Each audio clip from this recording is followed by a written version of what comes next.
Mr. David Lammy. Mr. Speaker, I've faced many challenges in the 2 decades I've sat in this House, but Sunday the 7th of August 2011, the morning after the Tottenham riots, was by far the greatest. Walking on broken glass, past burnt-out cars, homes and businesses, comforting men and women still in their pyjamas, I saw the place I've lived my whole life turn to ashes. Many members of the community were urging me to say that the killing of Mark Duggan by police, which had sparked the riots, justified this rage. That the families made homeless, the burnt-out buses, the houses and the looted shops were worth it. They told me that I had to say that this wrong was right. Mr. Speaker, it was not easy, but I had to look my community in the face and tell them this violence was a disgrace and condemn it unequivocally. Why? Because we have a duty to tell our constituents the truth, even when they passionately disagree. We owe to them not only our industry, but also our judgment. We are trusted representatives, not unthinking delegates. So why do so many in this House continue to support Brexit when they know it will wreck jobs, the NHS and our standing in the world? This is the fundamental dishonesty of the heart of the Brexit debate. Most MPs now recognise in private, but do not say it in public. Brexit is a con. A trick, a swindle, a fraud, a deception that will hurt most of those people it promised to help.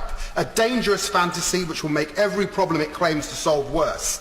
A campaign won on false promises and lies. Vote Leave and Leave EU both broke the law. Russian interference is beyond reasonable doubt. And by now, every single campaign promise made in 2016 has become unstuck. Brexit will not enrich our NHS, it will impoverish it. Our trade deal with Donald Trump will see the US corporations privatise and dismantle the NHS one bed at a time. And even those promises on immigration, which has so greatly enriched our country, are a lie.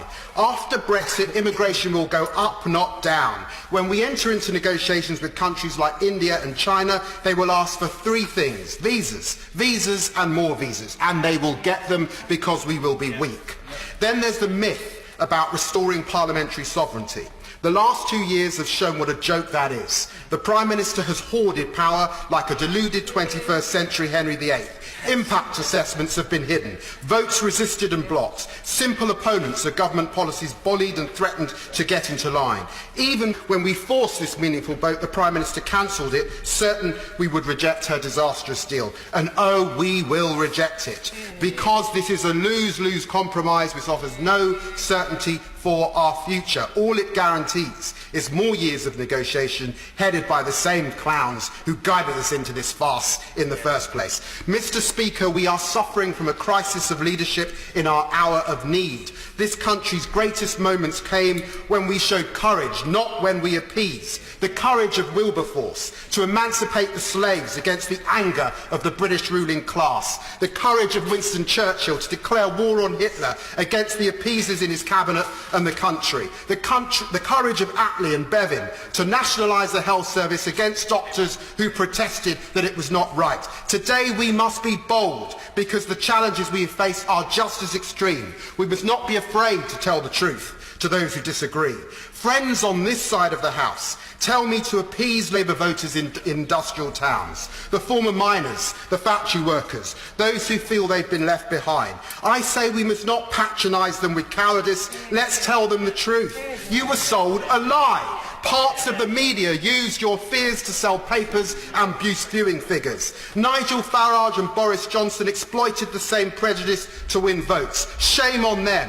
Immigrants have not taken your jobs. Our schools and colleges failed to give you the skills. Hospitals are not crumbling because of health tourists, not because of decades of austerity that ground them down to the bone. You cannot afford a house because both parties failed to build, not because of Mohammed down the road who moved in. And wealth was hoarded in London when it should have been shared across the country. Yeah. Blame us. Blame Westminster. Do not blame Brussels for our own country's mistakes. And do not be angry at us for telling you the truth. Be angry at the chancellors who sold you a lie. As Martin Luther King said long ago, there comes a time when silence is betrayal. So just as I speak plainly to the government this time around, let me also speak to the opposition about some home truths. There is no left-wing justification for Brexit. Ditching workers' rights, social protections and ending environmental cooperation is not progressive. This is a project about neoliberal deregulation. It's Thatcherism on steroids pushed by her modern-day disciples. Leaving the EU will not free us from the injustices of global capitalism. It will make us subordinate to Trump's US. Socialism confined to one country will not work. Whether you like it or not, the world we live in is global. We can only fix the rigged system if we cooperate across border lines. The party of Keir Hardie has always been international. We must not let down our young supporters by failing to stand with them at the biggest issue of our lives. If we remain in the EU, we can reform it from the top table, share the load of mass migration, address excesses of bureaucracy and fix the inequalities between creditor and debtor. We can recharge the economy. We can refuel the NHS. We can build the houses that we need after years of hurt. Hope is what we need. Remain in the EU.